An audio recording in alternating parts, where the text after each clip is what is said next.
So I've still been thinking about Moses and Pharaoh and the plagues when God sent Moses to take his people out of Egypt. Here's one of the other things that struck me. Pharaoh is so much like the world around us and like our culture. Moses says, "Let me take the people to worship." And here's the kind of things Pharaoh says to him. Well, okay, you can go, but worship in this land. Don't leave this land. Worship here. And then a plague comes, and this time Pharaoh says, well, okay, you can go, but don't go very far.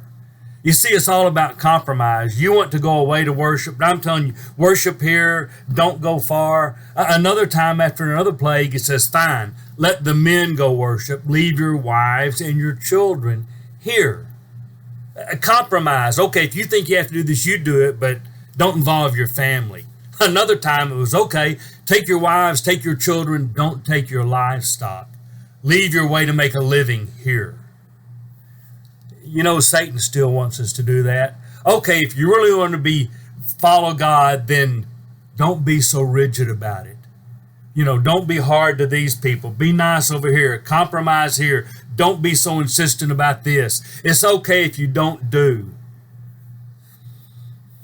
You know, the world always wants us to compromise, and it's really easy sometimes as Christians to say, you know what, you're right. I don't want to offend everybody. I don't want to make everybody mad. It will be okay if I just...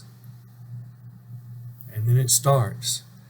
How often do you have to go to church, or how much do I really have to give, or how nice do I have to be to people, and what does it really mean to not be a racist? What is marriage really about, and who am I to tell anybody how they ought to? And on and on and on it goes. Pharaoh was pretty smart, but here's what I love. God strengthened Moses. Moses never gave in to it. No, we're going to go worship. We'll worship here in the land. No, we want to go here. Well, okay, don't go very far. We're going to go 3 days journey. Well, don't take your men. Just take the men only. Don't take your families. No, we're going to take our wives and children. Don't take your livestock. We are going to take our livestock. Because Moses knew the ultimate call was to lead God's people out of Egypt to the promised land. And getting there is not always easy, because Satan and the world and our culture, sometimes even those who claim to be Christians, will say to you, compromise here, compromise there, don't be so intense, don't be so passionate about, don't be so rigid about. Listen to God. Well, this is Steve Ridgell telling you, it's awful hard sometimes to ignore the voices of compromise, but focus on God and your ultimate journey to the promised land.